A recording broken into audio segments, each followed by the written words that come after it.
In the ancient world of Gyeonggu, warriors didn't pick up swords for glory. They picked them up because the alternative was death. What began as desperate survival slowly evolved over generations. Movements became sharper, breathing became controlled, and internal energy transformed from a mystery into a weapon. Masters who spent their entire lives refining martial arts refused to let their knowledge disappear with them.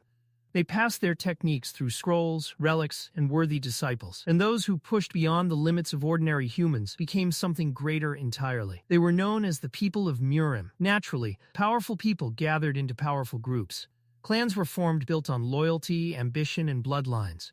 Over time, Murim divided into two major forces, the righteous faction and the wicked faction, each maintaining a fragile balance against the other. But there was a third force that cared nothing for righteousness or evil. They sought only absolute power. They called themselves the demonic cult, and from within its highest bloodline, born from a secret union the cult wished to hide, came a child no one truly wanted to acknowledge. Cheon Yeo-Woon, the illegitimate heir, and his story begins where fate and violence collide. The demonic cult was more than just an organization. It was an empire built upon bloodlines. Among the many clans within the cult, 6 stood above all others: the main clans, the pillars supporting the cult itself. An ancient rule required the cult lord to take one wife from each of these 6 clans. It wasn't done for love. It was done to unite every powerful bloodline into the lord's descendants. Each son born from these unions was raised within his mother's clan, trained according to their traditions, and shaped into a weapon meant to survive what awaited them next. The Demonic Academy. The academy only opened once every 10 years. Overseen by the magistrate's deadliest instructors, it existed for one purpose: to force the next generation of the cult's elites to compete until only the strongest remained. And when the Lord's sons entered together, the stakes became even higher. The magistrates had a name for this brutal struggle: the Battle of the Heirs. A conflict where brothers stopped being family and became rivals, fighting for power, succession, and survival. Deep within a dark forest, far from the demonic cult's fortress, a boy ran for his life. Not the kind of running fueled by hope, the kind driven purely by desperation. His robes were torn and stained with dirt, his body covered in bruises, and every breath burned through his lungs. His legs were already giving out, but he forced himself forward anyway. Then the ground betrayed him. A root caught his foot, sending him crashing hard into the dirt. Pain shot through his leg as he rolled across dead leaves before finally stopping. He tried to stand, but his body refused to cooperate. And then 6 masked figures emerged from the darkness. Silent, unhurried, moving with the confidence of men who already knew their prey couldn't escape. The boy was Cheon Yeo-Woon. He had already abandoned the academy and stepped away from the battle for succession. He wanted nothing to do with the power struggles surrounding the heirs, but death had followed him regardless. The leader of the masked men stepped forward and coldly explained why. To them, Yeo-Woon's very existence was a stain on the Lord's bloodline, because his mother had been a commoner. Even the mercy they offered him, a painless death, felt more like mockery than kindness. At the mention of his mother, something inside Yeo-Woon snapped. His trembling hand tightened around his dagger. Fear disappeared beneath anger. Pain disappeared beneath pride. If he was going to die, then he would decide how. The leader noticed it immediately. Despite being exhausted, wounded, and lacking proper martial training, Yeo-Woon still refused to submit. To the assassin, this stopped being an execution. It became entertainment. With a single order, 4 assassins rushed him at once. Their blades cut through the air with practiced precision. Yeo-Woon desperately tried to defend himself, but the difference in strength was overwhelming. His dagger was knocked away almost instantly, and a hand wrapped around his throat, forcing him to the ground. "Is it over?" the masked assassin mocked. Then suddenly, a scream echoed through the forest, not from Yeo-Woon. In one hidden motion, Yeo-Woon grabbed the dagger he had pretended to lose and drove it upward beneath the assassin's chin. Blood sprayed across the dirt as the man collapsed lifelessly beside him. For the first time, the leader went still. Those wild movements earlier hadn't been panic. Yeo-Woon had intentionally acted helpless to lure his enemy closer. Even without proper training, even while half dead, he had managed to kill one of them. And that realization sent a chill through the leader's mind. If this boy ever truly learned martial arts, the thought was cut short when another assassin charged forward in rage. A brutal kick slammed into Yeo-Woon's ribs, lifting him off the ground before another strike drove a blade deep into his abdomen. Agony exploded through his body. A raw scream tore from his throat as blood poured from the wound.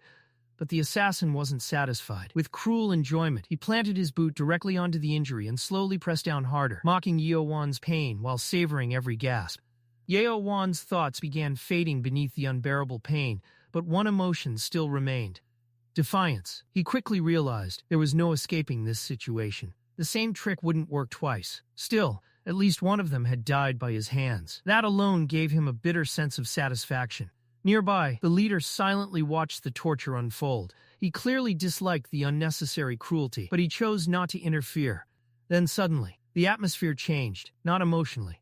Physically, a blinding light erupted through the forest, so suddenly that everyone froze in place. For a brief moment, the entire clearing became silent, and when the light faded, blood exploded across the ground. The assassin standing over Yeo-Woon had been split cleanly in half. His upper and lower body collapsed separately beside the wounded boy before anyone could even process what had happened.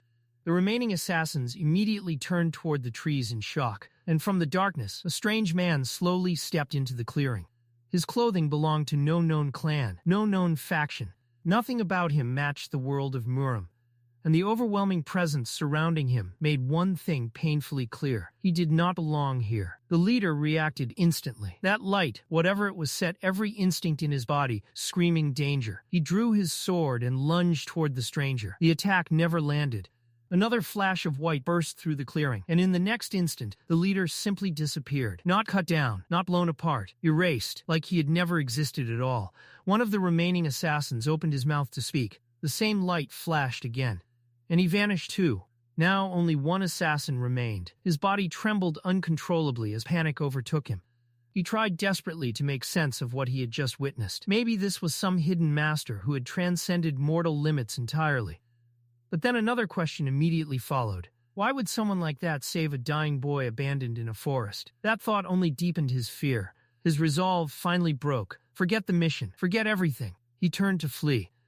But the light came once more. His scream never escaped. Only silence remained. Through fading consciousness, Cheon Yeo-Woon let out a weak laugh. Not because anything was funny, but because the situation had become too absurd for his mind to fully process. His body trembled violently as blood continued soaking into the dirt beneath him. Yet somewhere in his dim eyes remained a trace of satisfaction. The stranger calmly approached and crouched beside him. He casually remarked that his ancestor seemed surprisingly calm for someone on the verge of death.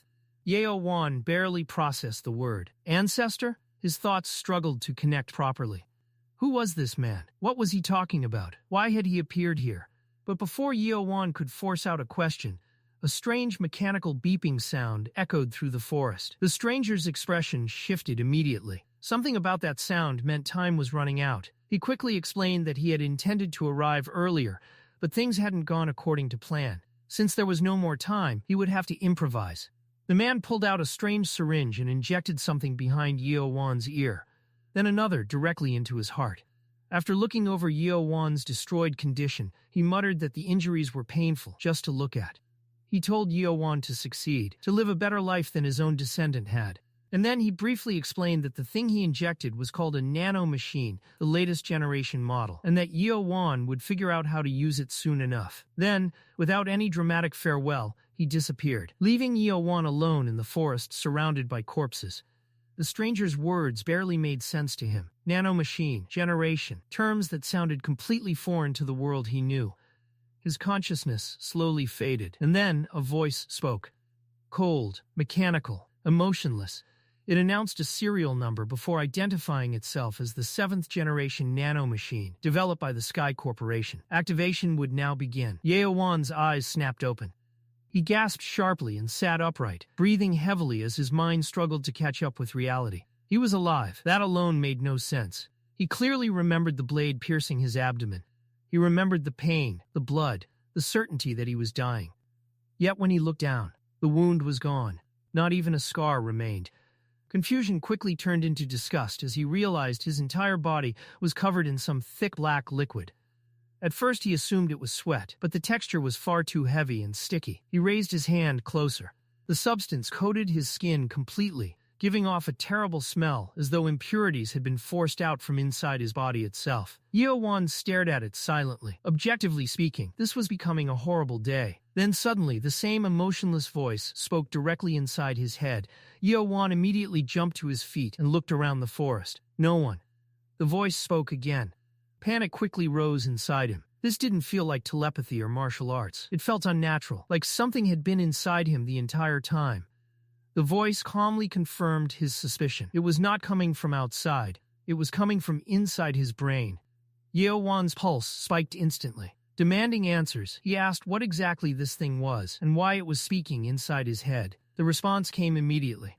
The entity identified itself as a system directly connected to his mind, the 7th-generation Nano Machine created by the Sky Corporation. Its purpose was to assist and support its master's brain. Its master, Yeo-Woon, stood frozen in the middle of the forest, covered in black liquid, having survived fatal injuries through impossible means, while a mechanical voice inside his skull calmly called him master. He had abandoned the succession race specifically to avoid complications. Clearly, that plan had failed horribly. Yeo-Woon demanded another explanation, his voice caught between anger and panic. None of this made sense to him, but the Nano Machine repeated the same answer in the same calm tone. And that only created a new problem. Yeo-Woon had spent his entire life inside the demonic cult. So when his exhausted, confused mind heard an unfamiliar word like Nano Machine, it instinctively tried connecting it to something familiar. And the closest thing it found was the evil god worshipped by the demonic cult. The misunderstanding rooted itself instantly. Yeo-Woon's eyes widened before he suddenly dropped to his knees. With awe and fear filling his voice, he carefully asked whether the being inside his head was truly the god his cult worshipped. For a brief moment, the Nano Machine remained silent. It had already analyzed the misunderstanding completely. Yeo-Woon simply lacked the knowledge to understand what it truly was. But correcting him wasn't important right now, so the Nano Machine said nothing. Elsewhere, 2 figures hurried through a corridor after receiving alarming news. Warrior Jang moved ahead with urgency, while Dr. Baek followed beside him, his expression dark with concern. Dr. Baek quietly asked if this had been another assassination attempt. Jang confirmed it immediately. Worse, the attacks were becoming more frequent. He admitted that even sending himself personally hadn't guaranteed the prince's safety. Dr. Baek grimly replied that deploying their strongest warrior had been the only reasonable choice. The fact that Prince Chun survived at all was nothing short of miraculous. Jang agreed, but another detail continued bothering him. Someone else had interfered. An unknown figure had appeared at the scene, yet no one knew their identity or motives. Dr. Baek suggested that the marks left behind might provide clues. Jang's thoughts drifted back to the horrifying sight he had witnessed the previous day. Bodies scattered across cold earth. Demonic cult assassins torn apart so completely that it barely resembled the work of martial arts anymore. Some corpses had been split cleanly in half, and among them, one assassin remained pinned to the ground by a dagger Jang himself had once gifted to Prince Chun. Then, at the center of the massacre, leaning peacefully among the corpses, as though he had simply fallen asleep, was Prince Cheon Yeo-Woon. Dr. Baek asked the obvious question. Were there any wounds? Jang answered immediately. None. The prince's clothes had clearly been slashed apart, but the body beneath them was completely unharmed. Whatever injuries had nearly killed Cheon Yeo-Woon had somehow vanished entirely. Dr. Baek fell silent for a moment, his concern slowly turning into fascination. He muttered that he desperately wanted to know who had intervened. It certainly wasn't the cult lord. A personal rescue like this would never suit the man. Which meant the identity of Yeo-Woon's savior remained a complete mystery. Jang admitted he had no explanation that made any sense. Instead of worrying further, Dr. Baek let out a quiet chuckle, clearly intrigued by the mystery itself. He immediately told Jang to take him to the prince's chamber. Inside the room, Cheon Yeo-Woon was still kneeling. The voice inside his head hadn't stopped speaking, and as far as he understood, kneeling before a god seemed like the safest option for now. Carefully, he asked again if the being inside him had saved his life. The Nano Machine calmly explained that it had not directly interfered during the attack. Instead, it had activated a recovery function already implanted inside his body, a system designed to heal fatal injuries through self-restoration. Yeo-Woon stared blankly. Self-restoration meant absolutely nothing to him. Sensing his confusion, the Nano Machine directly transmitted the meaning into his mind. Knowledge suddenly flowed into his consciousness, allowing him to understand the concept instantly. The experience was incredibly unsettling. Then Yeo-Woon noticed something else.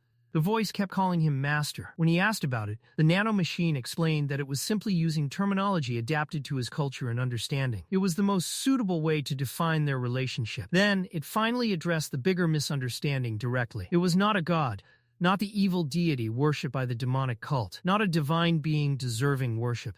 Yeo-Woon processed that information for a moment, then called it the evil god anyway. The Nano Machine simply ignored this and informed him that it was preparing to transfer essential operational information directly into his brain. It requested permission to begin. Yeo-Woon immediately agreed, despite having absolutely no idea what that actually meant. The moment the transfer started, blinding light filled his vision. Countless images, symbols, diagrams, and incomprehensible concepts flooded his mind all at once. Information from an entirely different world poured directly into his consciousness faster than he could process. His body violently reacted. Yeo-Woon collapsed forward, vomiting onto the floor as dizziness overwhelmed him completely. The Nano Machine calmly noted that this reaction was normal. First-time data transfers often cause severe side effects until the brain adapted. Useful information. Slightly late. After the nausea finally settled, Yeo-Woon slowly forced himself upright again. This time, his voice sounded steadier. He asked if it was true that countless tiny machines were currently living inside his body. The Nano Machine answered precisely. 6,482,040,000 nanomachines were currently active within him. Yeo-Woon went silent. He wasn't the chosen vessel of a god. He was simply a boy filled with over 6 billion microscopic machines. Naturally, his next question was whether they could be removed. The Nano Machine answered instantly. Yes, after his death. Yeo-Woon quietly absorbed that horrifying answer. He thought about his half-brothers trying to kill him, the bloodline that wanted him erased, the succession battle he tried to abandon, only for assassins to hunt him down anyway, and now this had been added on top of everything else. He had wanted a peaceful life. Clearly, fate disagreed. Just as he prepared to ask who had implanted the nanomachines inside him in the first place, a knock interrupted him. A familiar voice came from outside the door. Doctor. Baek had arrived. Jang stood beside him. Yeo-Woon looked toward the entrance, then down at his still-stained hands. He currently had billions of machines inside his body and a mechanical voice living in his brain. And now visitors had arrived. The peaceful life would have to wait. Yeo-Woon quickly realized something else. There was absolutely no normal way to explain any of this. I'm speaking to a mechanical being inside my head was not the kind of sentence that improved conversations, so he immediately ordered the voice to stay silent. Out loud. The Nano Machine calmly informed him that verbal speech wasn't necessary. Since it was directly connected to his brain, they could communicate through thoughts alone. Yeo-Woon mentally screamed for it to stay quiet. The Nano Machine acknowledged the order and entered silent mode. Outside, Jang quietly commented to Dr. Baek that the prince was likely still unconscious. Then the door opened. Jang froze instantly. Yeo-Woon was awake and sitting upright. Relief immediately overtook him as he rushed forward toward the prince. But the closer he got, the slower he became. Then he covered his nose. Yeo-Woon suddenly remembered the black liquid still covering his body. In fairness, surviving death and gaining a mechanical voice inside your skull made it easy to forget certain details. Still, the smell was apparently unforgettable. Baek calmly stepped closer and greeted the prince. Yeo-Woon politely recognized him as the physician who had once treated his sick mother years ago. Baek asked to examine his pulse. After a brief hesitation, Yeo-Woon extended his wrist. The doctor placed 2 fingers against it and closed his eyes. Silence filled the room. Several seconds passed before Baek's eyes suddenly opened wide in shock. Jang immediately noticed. "What's wrong?" he asked. But Baek slowly shook his head with disbelief. Nothing was wrong. In fact, everything was far too perfect. There were no toxins, no impurities, no blockages anywhere inside Yeo-Woon's body. His blood flow and energy channels had been completely purified and opened in a way that should have been impossible naturally. Baek asked if the prince had consumed some legendary medicine. Yeo-Woon simply asked what he meant, because technically he truly didn't know. The doctor explained that Yeo-Woon's body had reached the ideal condition for martial arts training. Perfect physical balance. Yeo-Woon immediately thought back to the black substance expelled from his body earlier. Then he silently questioned the Nano Machine. Had it done this? The system requested permission to disable silent mode. Yeo-Woon allowed it. The Nano Machine explained that the countless machines inside his body had removed every impurity from his system. They had also reconstructed his muscles, blood vessels, joints, and internal pathways to create the most efficient physical structure possible. Yeo-Woon sat there quietly, processing all of it. Then, he asked the same question yet again, just to be absolutely certain. Was the being inside his head truly not the evil god worshipped by the demonic cult? And for what was probably the third time, the nanomachine calmly clarified, it was not a god, not divine, not Ma Sin, just a machine. A practical thought crossed Yeo-Woon's mind. Dr. Baek belonged to the Poison Clan. If anyone could discover something hidden inside his body, it would be someone like him. If the existence of the nanomachine became known, it could create dangers Yeo-Woon didn't even fully understand yet. So he immediately decided to keep Nano's secret. The nanomachine informed him that such caution was unnecessary. According to it, the technology of this era was far too primitive to detect its existence. Yeo-Woon quietly accepted that answer. Slightly reassuring, slightly insulting to the entire century. Meanwhile, Dr. Baek had finished his examination, though his expression made it clear his thoughts were far from settled. He was now certain someone had intervened to save the prince. Nothing else could explain Yeo-Woon's impossible recovery. A boy who should have died from a fatal stabbing was now sitting before him with a perfectly restored body. Still, he could find no clue explaining who had done it. Eventually, Baek announced the examination was complete. He found no abnormalities and said he would prepare a tonic to help restore the prince's energy. Jang thanked him and offered to escort him out, but Baek declined. Instead, he instructed Jang to remain with the prince and continue protecting him before leaving alone. As he walked through the corridor, Dr. Baek's thoughts stayed fixed on Cheon Yeo-Woon. Not long ago, the prince had been little more than an afterthought within the demonic cult, an illegitimate son born from a common mother, physically weak, lacking martial talent, and completely overshadowed by the other heirs. The type of boy everyone expected the demonic academy to crush without notice. But the Yeo-Woon he had just examined was completely different. His pulse, blood flow, and internal energy channels had reached a level that normally required decades of training, and somehow it had happened overnight. Baek considered the possibilities carefully. If the cult lord had secretly supported this forgotten son behind the scenes, it would explain everything. Publicly acknowledging it would create endless political problems, so keeping it hidden made sense. A faint smile appeared on the doctor's face. The upcoming opening of the demonic academy was about to become far more interesting than anyone expected. Back inside the chamber, Yeo-Woon let out a slow breath. Dr. Baek hadn't discovered Nano's existence. Or rather, he had found something impossible, but lacked the knowledge to properly explain it. Yeo-Woon's attention shifted toward Jang. No matter what miracles Nano had performed, none of it would have mattered if Jang hadn't arrived when he did. Without him, Yeo-Woon would have died alone in that forest long before the nano machine activated. He tried to thank him. Jang immediately stopped him. With complete seriousness, he declared that gratitude could wait because the prince urgently needed a bath first. The smell had become unbearable. Yeo-Woon paused briefly before quietly agreeing. Even he couldn't deny it anymore. Jang quickly summoned servants. The room was cleaned, fresh water prepared, and before long Yeo-Woon finally lowered himself into a warm bath. For the first time since waking up among corpses, some of the tension in his chest finally eased. Leaning back into the water, he turned his attention inward again, toward Nano. He wanted to fully understand what this thing inside him could actually do. He started with the healing ability.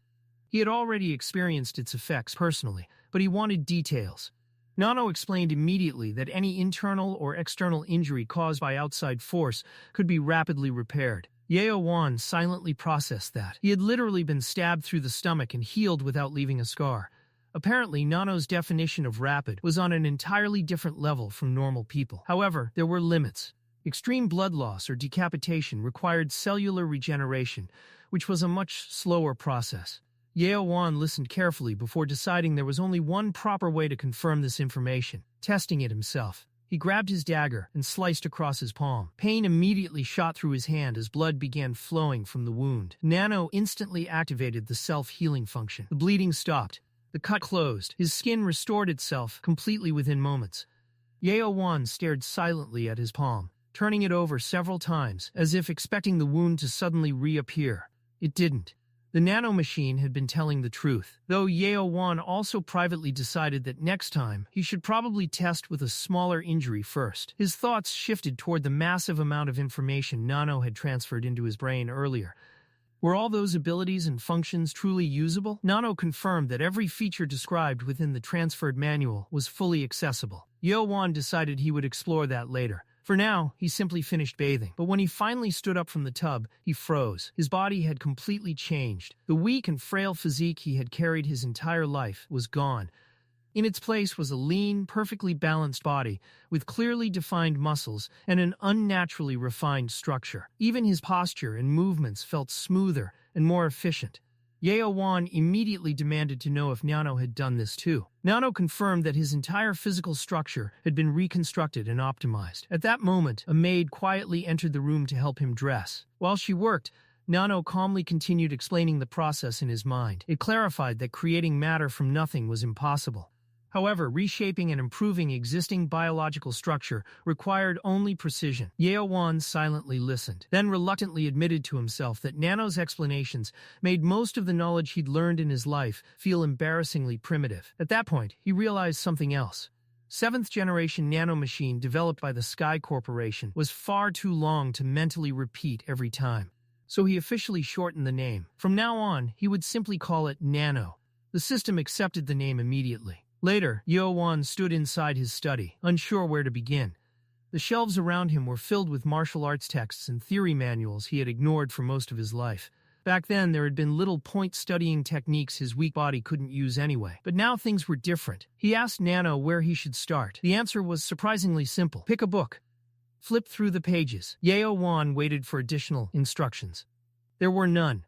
Skeptical but curious, he scanned the shelves. Most books focused on chi circulation and martial theory, but one manual immediately stood out to him, the famous 3J Sim internal energy technique. It was considered one of the demonic cult's most difficult breathing arts, with practitioners spending entire lifetimes failing to master even the beginning stages. Yeo-Woon decided to leave that for later. Instead, he chose a book focused on blood points and pressure techniques. Knowledge like that seemed far more immediately useful. Following Nano's instructions, he began flipping through the pages. At first, it felt pointless. Then, gradually, something changed. His reading speed increased automatically. The pages blurred past faster and faster as Nano processed the information for him. Before Yeo-Woon even realized it, he had already reached the final page. A notification echoed through his mind. Nano announced that the book, Blood Passage, had been completely scanned and recorded. The system was now prepared to transfer all recorded knowledge directly into his brain. Only then did Yeo-Woon finally understand why he had been flipping pages in the first place. And after a brief pause, he gave permission. The transfer hit like lightning. Pain exploded through Yeo-Woon's skull as Nano forcefully rewired the information into his brain. Images, data, and knowledge crashed through his mind all at once, making him double over and vomit onto the floor. Nano calmly informed him the transfer was complete. The dizziness would pass soon. Still trying to recover, Yeo-Woon asked if the machine was actually worried about him. Nano replied that it was simply stating a fact. Ignoring the comment, Yeo-Woon asked what he was supposed to do next. Nano explained that the knowledge could now be accessed naturally through thought alone. Yeo-Woon tested it immediately. The moment he thought about blood points, the information unfolded perfectly in his mind. Not like memorized text, like genuine understanding. He instantly grasped the difference between immobilizing blood points and killing blood points, along with their exact locations and effects. He froze for a moment. This wasn't ordinary learning. Martial artists spent years mastering this knowledge through practice and experience. He had gained it instantly just by flipping through a book. Then, Nano added something even more shocking. Before transferring the information, it had corrected several mistakes found inside the original text. Yeo-Woon blinked. The book itself had been wrong. That realization changed everything. The Six Clan heirs had spent their entire lives training under masters, building strength through countless years of instruction. Until now, that gap between them had felt impossible to overcome. Not anymore. His personal study contained only a few martial arts books, but the Demonic Academy had an entire library.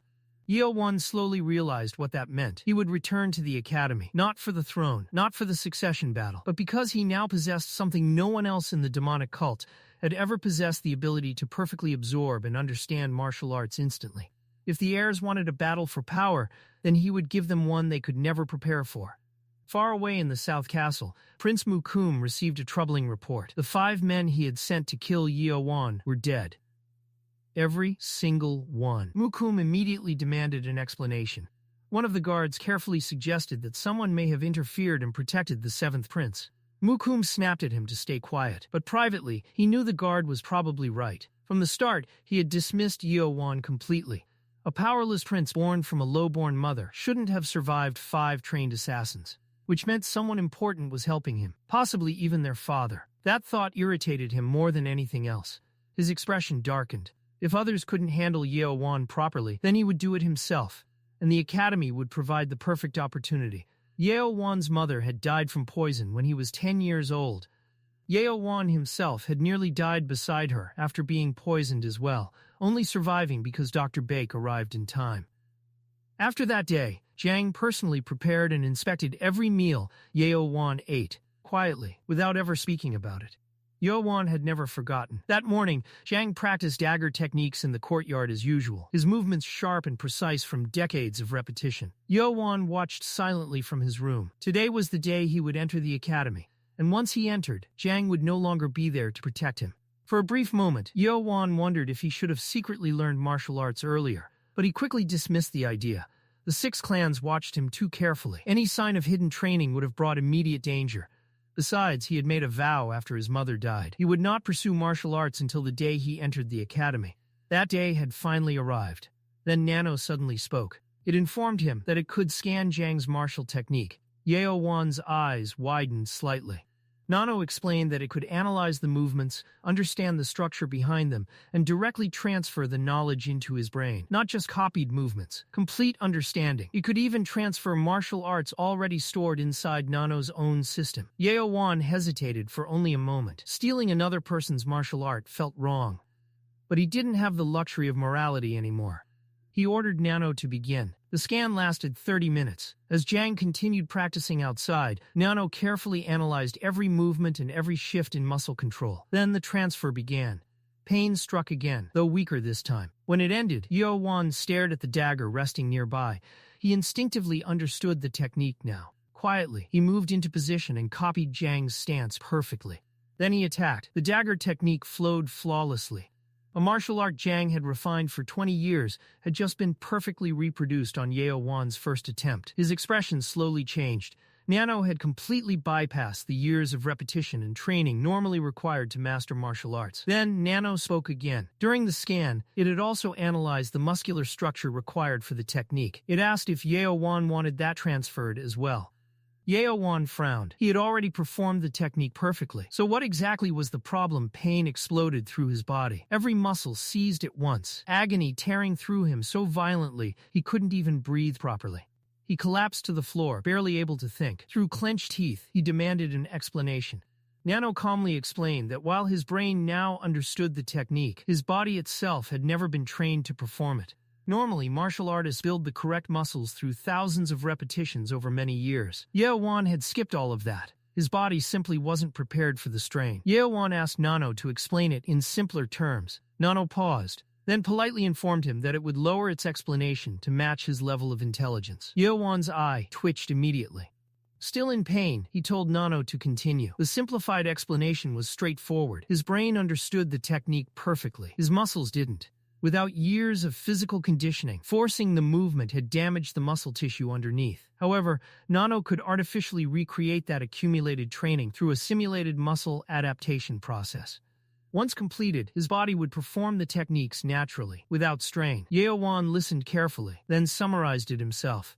If I accept the muscle transfer, the pain stops. Nano confirmed this and explained that the procedure would require every nano machine in his body operating simultaneously. The process would also take several hours. Yeo-Woon quickly calculated the remaining time before leaving for the academy. There was enough time, so he agreed.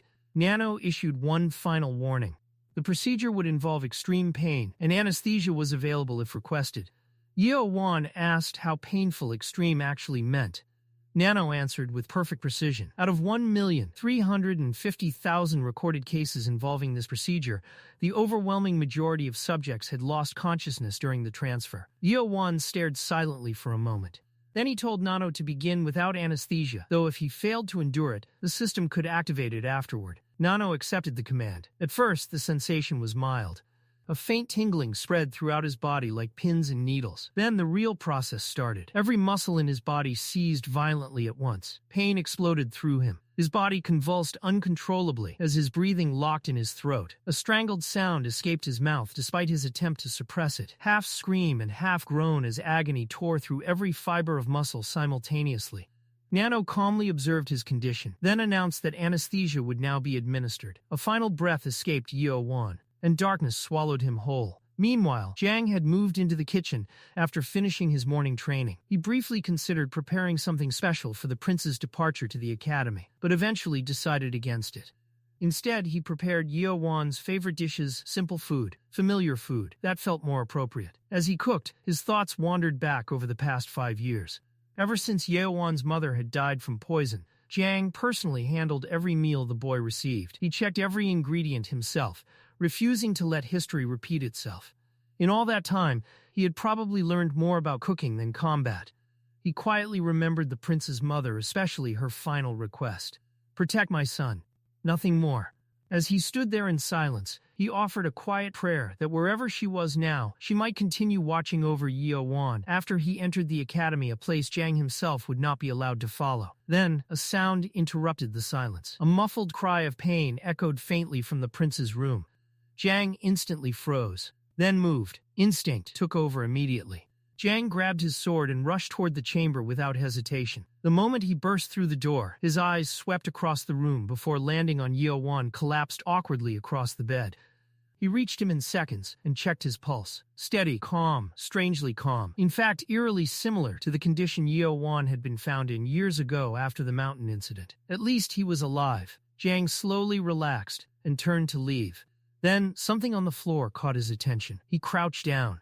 Faint footprints had been pressed into the wooden floorboards in a clear pattern, deliberate footwork, not random movement. Jiang compared the spacing instinctively and froze. It was his dagger technique, the exact footwork he had practiced earlier that morning, perfectly replicated. Jiang slowly looked back toward the unconscious prince. Yeo-Woon had only watched him occasionally, from a distance over the years.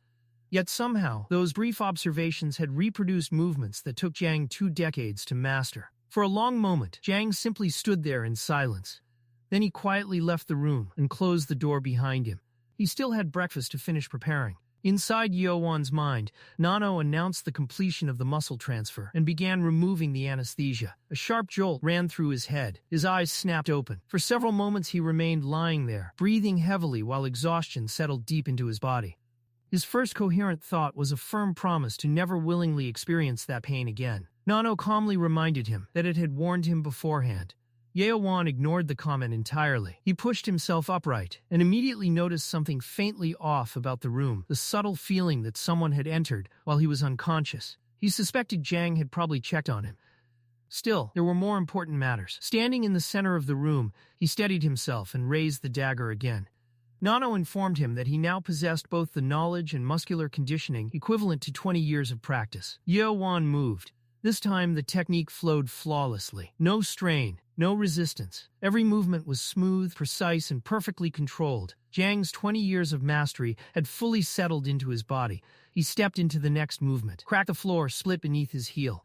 Yeo-Woon froze instantly. A deep impression had been stamped directly into the wooden floorboards from the force of his step alone. His face paled. He immediately dropped to his knees and desperately tried smoothing the dent out with his hands, as though determination alone could repair wood. It didn't work. Then came a knock at the door. Jiang calmly announced that breakfast was ready. Yeo-Woon pressed harder against the floor in pure denial moments before the door opened and Jiang stepped inside. Yeo-Woon spun around far too quickly, with a smile that looked aggressively innocent. He loudly announced that he was unusually hungry today. Jiang raised an eyebrow. Normally, the prince preferred eating beside the window. Yeo-Woon confidently explained that since he was leaving for the academy today, he simply wanted a change of scenery. Jiang stared at him briefly, then entered the room carrying breakfast. The meal consisted of stir-fried bok choy, roast pork, rice, and a fried egg. Every single dish was one of Yeo-Woon's favorites. The realization hit him harder than expected. Jiang had quietly prepared all of this, knowing it might be their final peaceful meal together before the academy changed everything. And naturally, at that exact emotional moment, Nano decided to speak. The system clinically informed him that emotional fluctuations were increasing acid production in his stomach. Saliva secretion had also increased to stabilize the condition, and slower eating was recommended. Yeo-Woon immediately ordered Nano into silent mode. The system complied. Yeo-Woon lowered his head and continued eating, while trying very hard to ignore the tears beginning to blur his vision. Jiang gently told him to slow down before he choked. Yeo-Woon nodded and kept eating anyway. When the meal finally ended, he carefully set down his chopsticks and sincerely thanked Jiang. Jiang's expression shifted slightly. His eyes drifted toward the damaged floorboards. Then he calmly asked the question that had clearly been bothering him. When exactly did you learn my dagger technique? The silence that followed felt heavy. Yeo-Woon blinked and quickly tried to act confused, starting to ask what Jiang meant, but Jiang calmly pushed the table aside. A single footprint was pressed deep into the wooden floorboards. Clean, perfect, the exact second step of Jiang's dagger technique. Inside Yeo-Woon's head, panic immediately exploded. In Murim, stealing another warrior's martial art without permission was a serious offense, and Jiang had spent 20 years refining the technique now stamped into the floor of this room. Jiang slowly lowered himself to one knee. Then, instead of anger, he quietly said, "You've done well." Yeo-Woon froze. Jiang explained that secretly learning martial arts wasn't a crime in his eyes. If not for the restrictions imposed by the Six Clans rules, preventing guards from personally teaching the heirs, he would have gladly trained Yeo-Woon himself long ago. Those words hit harder than any punishment could have. Yeo-Woon's vision blurred instantly. Jiang then reached into his robe and handed him a folded document. Yeo-Woon opened it carefully. Inside were diagrams and instructions for Nagong cultivation, an internal energy circulation method used to guide and develop qi. Jiang explained that while the academy possessed far greater knowledge than he could provide, he still wanted to give the prince a proper foundation before he entered. He told Yeo-Woon to learn everything the academy had to offer, and then use it well. Yeo-Woon had sworn after his mother's death that he would never cry again, not through humiliation, not through assassination attempts, not through loneliness. He had kept that promise for years, but now it broke completely. Tears spilled freely down his face as he turned away, shoulders trembling despite his efforts to control himself. It wasn't only grief. It was the weight of years spent without the warmth and care his mother once gave him. Jiang quietly gathered the empty dishes while thinking back over those same years. No matter how composed Yeo-Woon had become, he was still just a boy who had lost his mother far too early. At the doorway, Jiang paused. Without turning back, he spoke quietly. Once Yeo-Woon entered the academy, they would walk separate paths. So it was fine to cry today, but after today, he needed to become strong enough to stand on his own. Yeo-Woon wiped his eyes and thanked him softly. Jiang left the room. The door closed. Silence returned. Yeo-Woon looked down at the Nagong manual in his hands and slowly took a deep breath. From this moment onward, there would be no fear and no hesitation. His mother was gone, but he still had something worth protecting. And that would be enough. By afternoon, the streets surrounding the demonic cult's great castle were overflowing with people. The opening ceremony of the demonic academy had begun. Young heirs from every clan within the cult gathered before the massive gates, nearly 1,000 candidates between 14 and 19 years old, each carrying ambition, fear, or both. The crowd murmured nervously. For smaller clans especially, this wasn't simply an entrance exam. It was survival. Many who entered these gates would never leave the same people they were today. Everyone understood that. No one needed to say it aloud. Then the murmuring stopped instantly. A man had stepped onto the enormous stage overlooking the crowd, tall, sharp-eyed, and carrying himself with the overwhelming pressure of someone who stood at the highest levels of Murim. His long crimson hair immediately gave away his identity. Fire King Li Ha-Meng, left guardian of the demonic cult, and one of the cult's absolute strongest masters. His cold gaze swept across the gathered candidates with clear disappointment, as though he'd already decided most of them weren't worth remembering. Whispers immediately spread through the crowd. Then Ha-Meng's attention shifted toward the front row, where the heirs of the 6 main clans stood together confidently. Chun Mu-Yan of the Wise clan, Chun Kong-Won of the Sword clan, Chun Mu-Kum of the Loyal clan, Chun Jong-Sum of the Poison clan, Chun Yu-Chen of the Blade clan, and Chun Wan-Ryu of the Sound clan, the only female heir among them. 6 heirs. Ha-Meng's eyes narrowed slightly. The 7th was missing. Near the registration area, Yeo-Woon stood waiting calmly. The official handling names had apologized and explained that his identification tag was temporarily missing, asking him to wait until it was found. Yeo-Woon immediately understood the truth. This wasn't an accident. The 6 clans had arranged it deliberately so he wouldn't stand beside them publicly as an equal heir. A quiet humiliation delivered through paperwork instead of violence. Still, Yeo-Woon showed no reaction. After surviving assassination attempts, this level of insult barely mattered anymore. But inwardly, his jaw tightened. The 6 clans had hated him long before his mother died. After her death, They simply stopped hiding it. Yet, despite everything, the insults, the isolation, the attempts on his life, he had survived. And he would survive the academy too.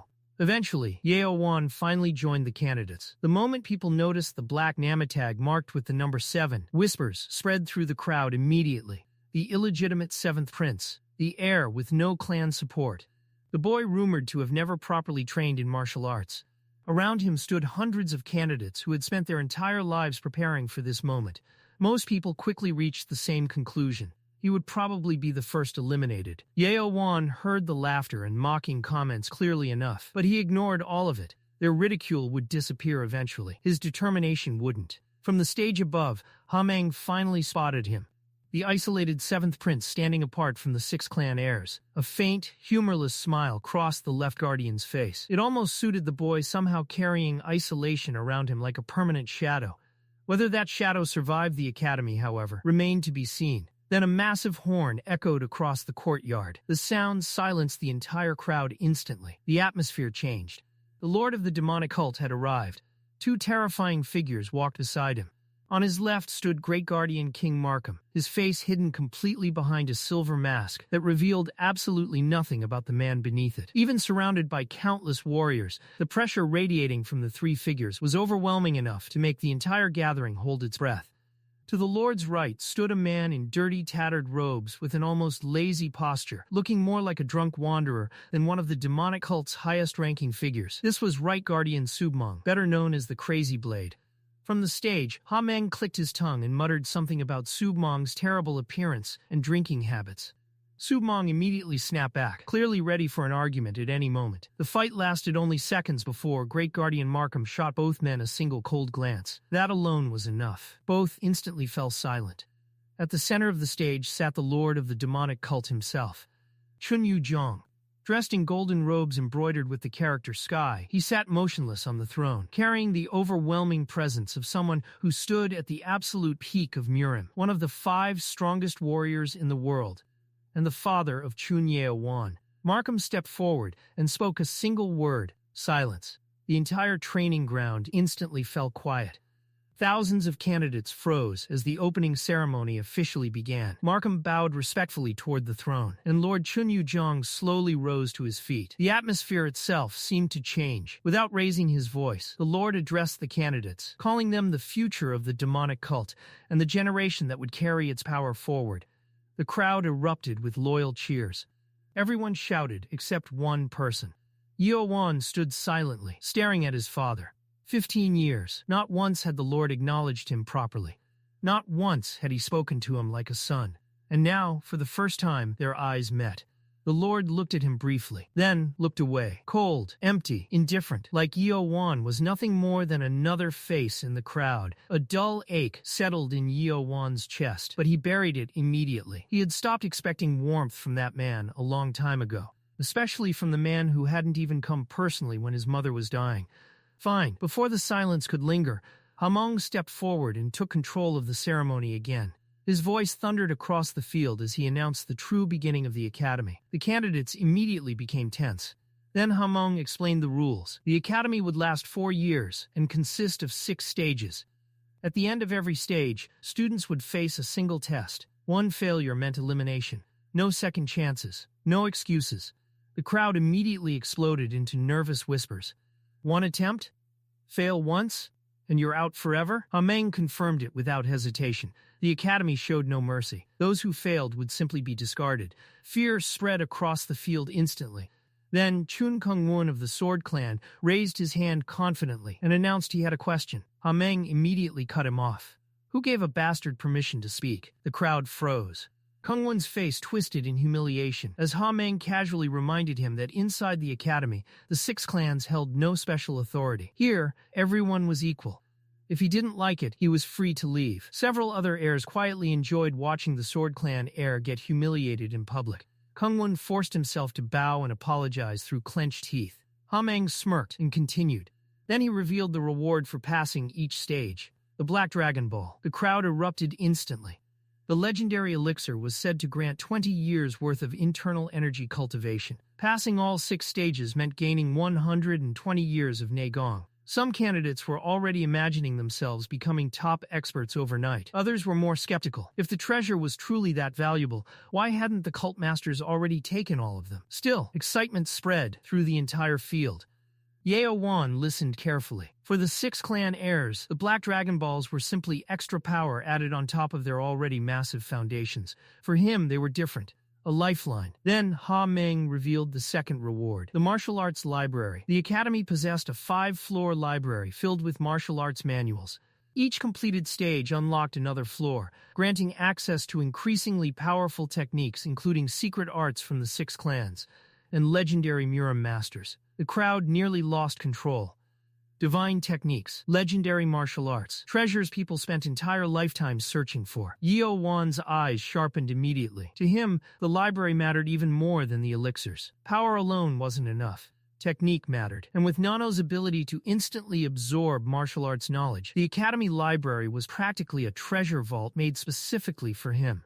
Then Ha-Meng crushed everyone's excitement. Most students, he said, would never even reach the 4th floor. As for the 5th, forget it. None of them would ever reach it in this lifetime. From the stage, Submeng quietly drank from his flask while suppressing a grin. Ha-Meng seemed completely satisfied, ruining the crowd's confidence. Then he introduced the academy's final rule. Inside these walls, everyone would start from zero. Clan status meant nothing. Bloodline meant nothing. Noble birth meant nothing. The hierarchy of the outside world would not exist here. Only strength would matter. Cheon Yeo-Woon understood the implication before Ha-Meng even finished speaking. The slight shift in his expression said enough. The system that had always placed him above everyone else no longer mattered here. Ha-Meng explained the academy's ranking system without wasting a second. Pass the 1st stage and become a low-ranked warrior. 2nd stage, middle-ranked warrior. 3rd, high-ranked warrior. 4th, squad leader. 5th, clan leader. Then he paused at the 6th stage and scoffed. It didn't matter anyway, he said. None of them would ever reach it. A sharp silence spread through the candidates, not shock this time, but competitive defiance. 1,000 young warriors had just been told something impossible, and every single one of them wanted to prove him wrong. Meanwhile, Submeng silently took another drink from his flask. Unlike the others, he knew what the 6th stage truly was. Not a normal test, but something closer to a legend. In all the centuries since the academy was founded, fewer than 10 people had ever passed it. Fewer than 10. Ha-Meng finished by clarifying that everyone would begin equally as cadets. Outside status meant nothing here. If the great clans wanted their authority back, they would have to rebuild it through strength alone. Most wouldn't manage it. Yeo-Woon had already realized the same thing himself.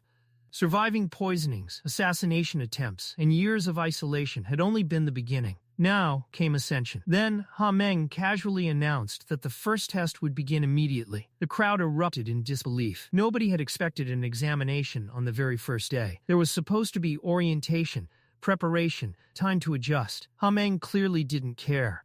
He warned them that failure carried the same punishment as every other stage, expulsion.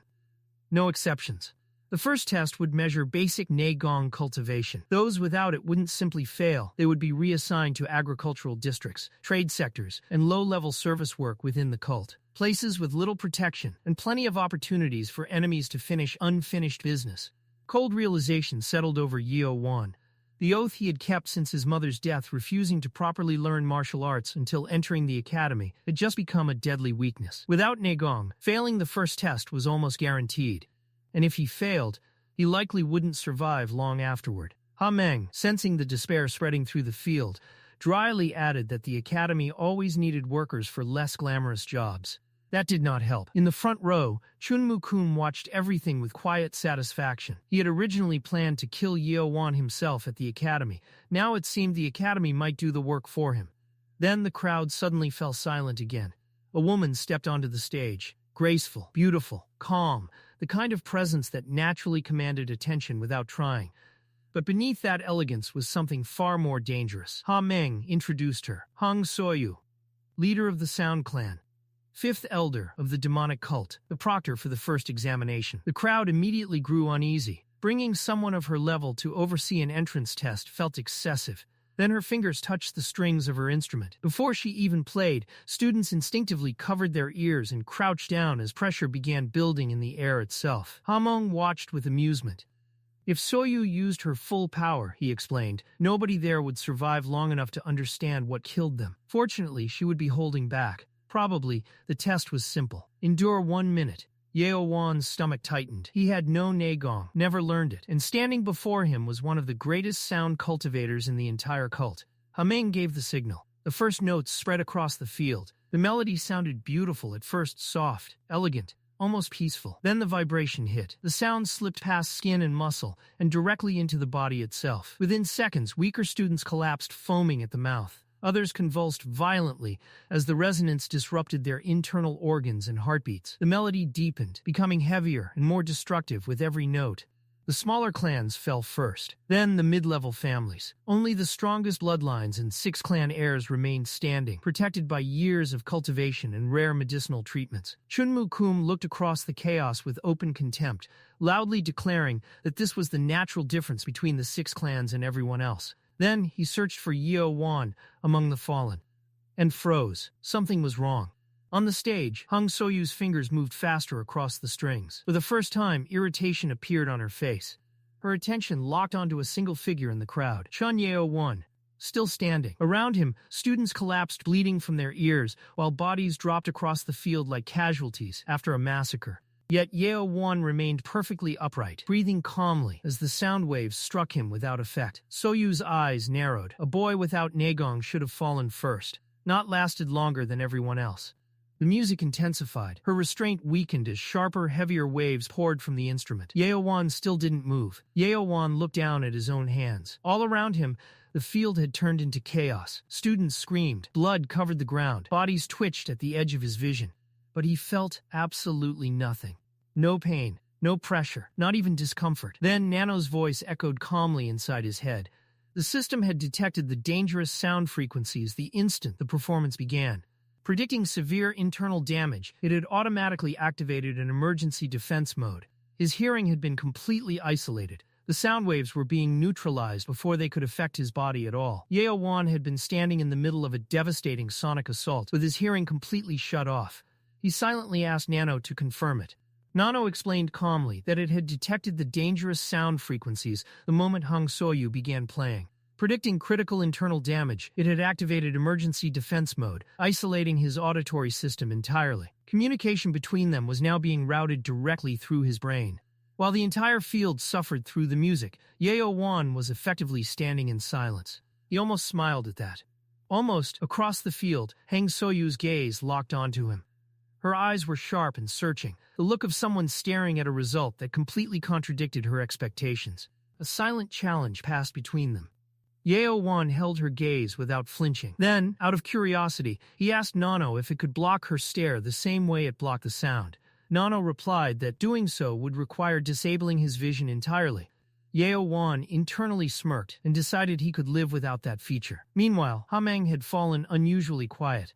He had overseen countless initiation ceremonies and knew exactly how these tests normally unfolded. He knew who collapsed first, how long candidates usually lasted, what the field looked like at every stage of the examination. But now, his attention had shifted entirely toward Hong So-Yu, specifically toward the subtle changes in her playing, the increased force in her fingers, the slight loss of restraint, and the reason behind it. His gaze followed hers directly to Cheon Yeo-Woon, who still stood motionless in the middle of a field littered with fallen students.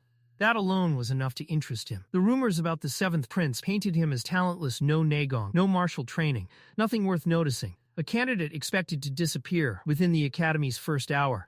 But the boy standing there now didn't look weak at all. Enduring the Sound Clan elder's pressure with that level of composure meant something was hidden beneath the surface. Hameng found himself genuinely curious for the first time in years, so he simply watched. By now, the melody across the field had become brutal. What started as controlled pressure had turned into outright destruction.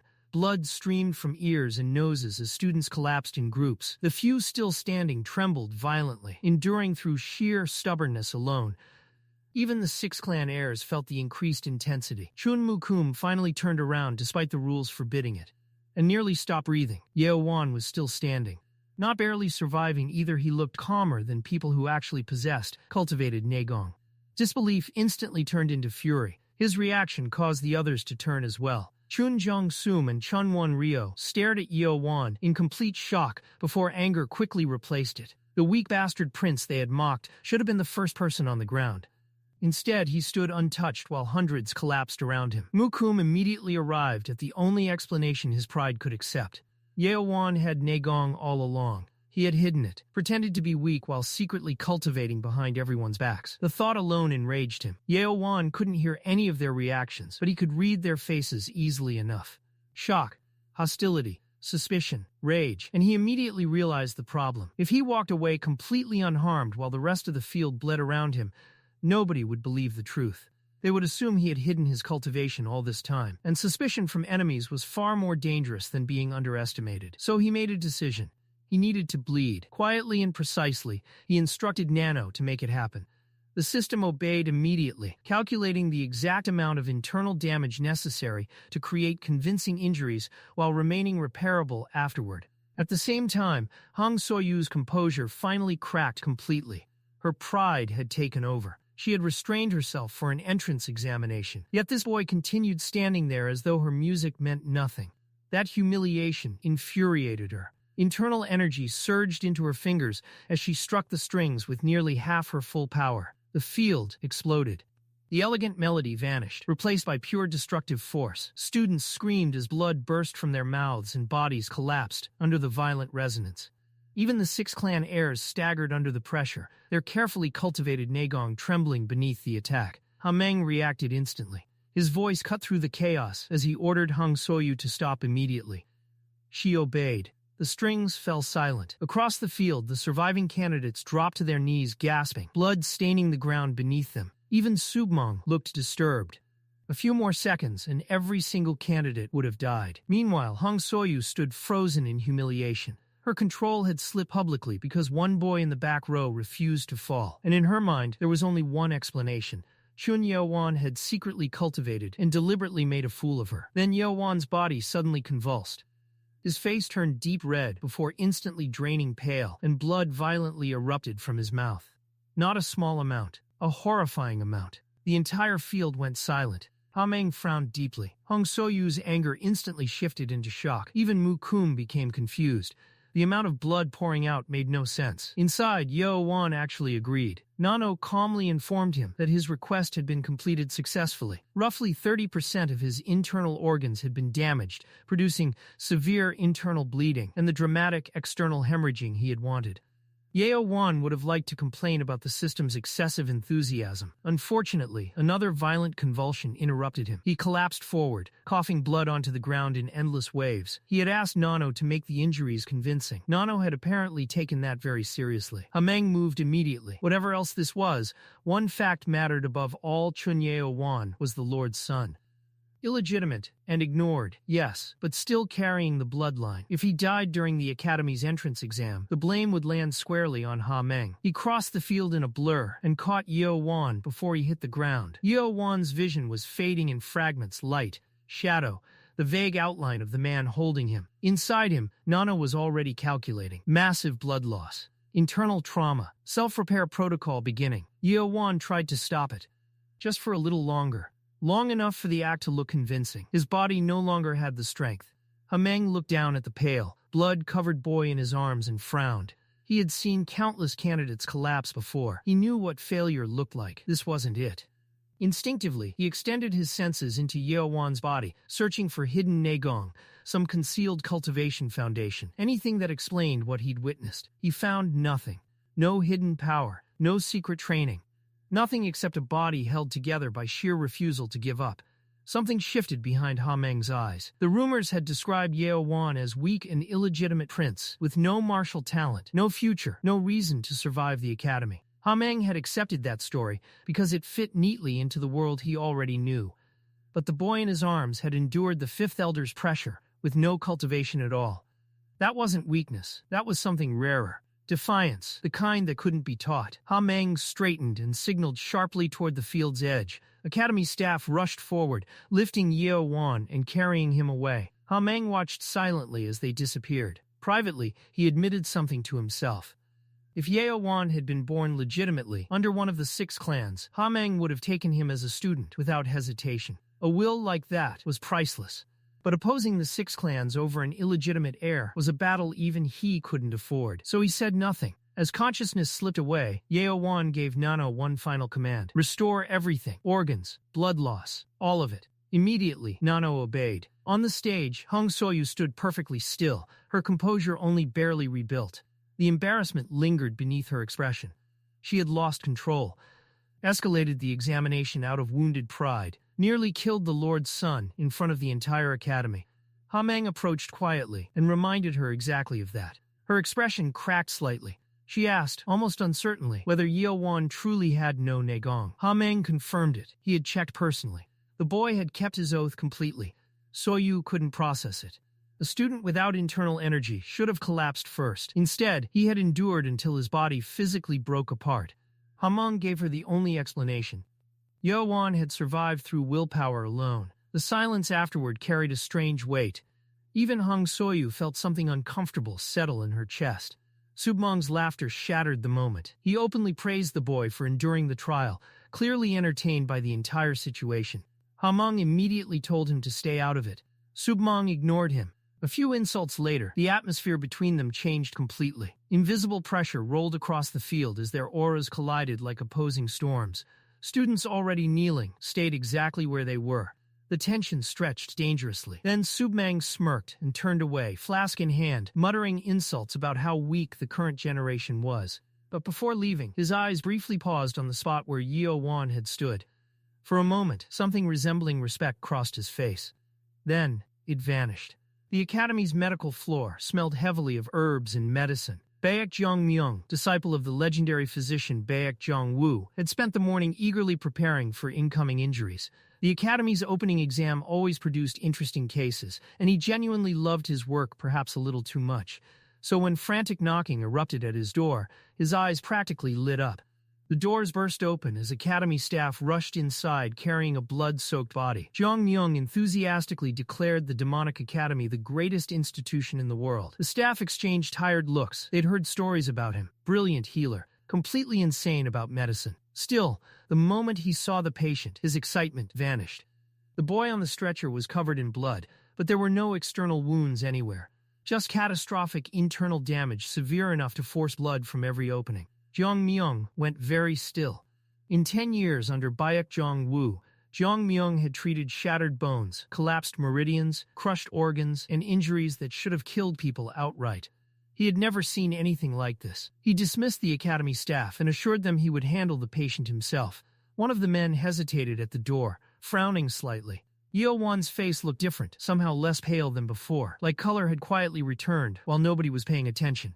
His superior snapped at him to move. Deciding exhaustion was playing tricks on him, he left.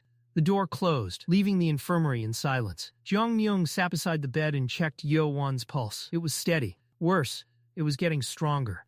That wasn't possible after this level of internal bleeding. Before he could fully process it, Yeo-Woon's eyelids twitched open. The prince lay still for a moment, feeling the dull ache left behind by Nano's healing process. He immediately understood the problem. Nano had repaired him too efficiently. As the staff carried him through the academy, he had literally felt his organs restoring themselves in real time. The healing was so unnaturally fast that anyone paying attention would notice. So midway through the process, Yeo-Woon had ordered Nano to stop. Leave some damage behind. Leave enough for the injuries to make sense. He already attracted enough suspicion. Jong-myung kept 2 fingers on Yeo-Woon's wrist, brow furrowed. The pulse still reflected severe internal trauma, but everything else contradicted itself. No external wounds. No visible source for that much blood loss. Even after 10 years of medical study, he couldn't explain what he was seeing. He decided to begin with acupuncture and reached for his tools. The door slammed open hard enough to knock him backward. He hit the floor, looked up, and immediately recognized the man standing there. Right Guardian Submong. The smell of alcohol reached the room before the man fully entered it. Jong-myung forced a polite smile onto his face and nervously asked what brought the Right Guardian to the infirmary. People at Submong's level usually only visited the medical wing if something catastrophic had happened. Submong ignored him completely. His attention had already shifted to the boy lying on the bed. Yeo-Woon, still pretending to be unconscious, immediately sensed the pressure filling the room, the smell of alcohol, the crushing presence beneath it. Power that entered the room like a storm instead of a person. His thoughts sharpened instantly. If Submong suspected the injuries weren't as serious as they looked, the situation could become dangerous very quickly. So he stayed perfectly still, Submang walked over, grinning, and casually informed Yeo-Woon that if he kept pretending to sleep, he was going to hit him. Then internal energy swept through the room and physically yanked Yeo-Woon upright from the bed before he could react. His partially healed body had no strength to resist. The act was pointless now. Yeo-Woon opened his eyes. Submang laughed openly, clearly entertained. He praised the boy's nerve, then explained that any skilled warrior could identify fake sleep through breathing patterns alone. Yeo-Woon immediately questioned Nano internally. Nano calmly confirmed that his breathing rate had dropped far below normal human levels during the act, making the deception obvious. Yeo-Woon told it to stop talking. Submang continued laughing, genuinely amused. Most people Yeo-Woon's age would have broken after what happened during the exam. Instead, this one still looked calm beneath the blood and exhaustion. Jong Myung carefully stepped in, reminding the right guardian that the patient needed immediate treatment. Submang silenced him with a single sentence. Then Yeo-Woon suddenly coughed violently, blood spilling from his mouth as his face turned even paler. Jeong Myung moved again, alarmed. Submang's gaze lingered on Yeo-Woon for several seconds, silently assessing him. Apparently satisfied, he withdrew his internal energy. Yeo-Woon collapsed back onto the bed, breathing unevenly. Submang studied him for a long moment, then casually offered to take him as his disciple. The room fell completely silent. Yeo-Woon's eyes opened fully. Jeong Myung froze. Submang the Crazy Blade, right guardian of the demonic cult, one of the 10 strongest warriors in Woolan, had just offered to personally teach the 7th prince. Yeo-Woon carefully asked what he meant. Submang clarified immediately. He wanted Yeo-Woon as his student. Yeo-Woon questioned whether the guardian understood who he was. Submang laughed. Everyone in the cult knew the 7th prince. Yeo-Woon pressed further. The 6 clans would hate this decision. They would absolutely interfere. Submang laughed even harder. What exactly were the 6 clans going to do? Scheme? Plot? Cause problems? They already did that every day. His decision changed nothing except what Yeo-Woon now had access to. Inside, Yeo-Woon's thoughts moved carefully. The opportunity was enormous. Protection from a guardian. Instruction from one of the strongest warriors alive. Access to power, influence, and knowledge he couldn't obtain anywhere else. But the suspicion remained. Why him? People like Submang didn't casually create political disasters without a reason. Across the room, Jong Myung silently pieced the situation together. The 7th prince, the target of the 6 clans' schemes. The boy the academy itself had nearly crushed on the first day. And now one of the cult's guardians had suddenly stepped in and claimed him. Submang could already see the politics forming around the boy. Everyone in the academy had expected schemes and power struggles, but what had happened to Yeo-Woon today went beyond normal politics. Someone had deliberately engineered a situation where the academy itself would kill him for them. It was disgusting. Yeo-Woon finally admitted he didn't know how to answer the offer.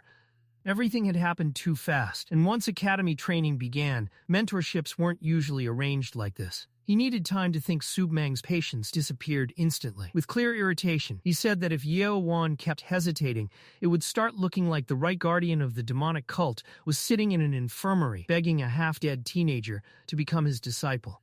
Then, he took another drink.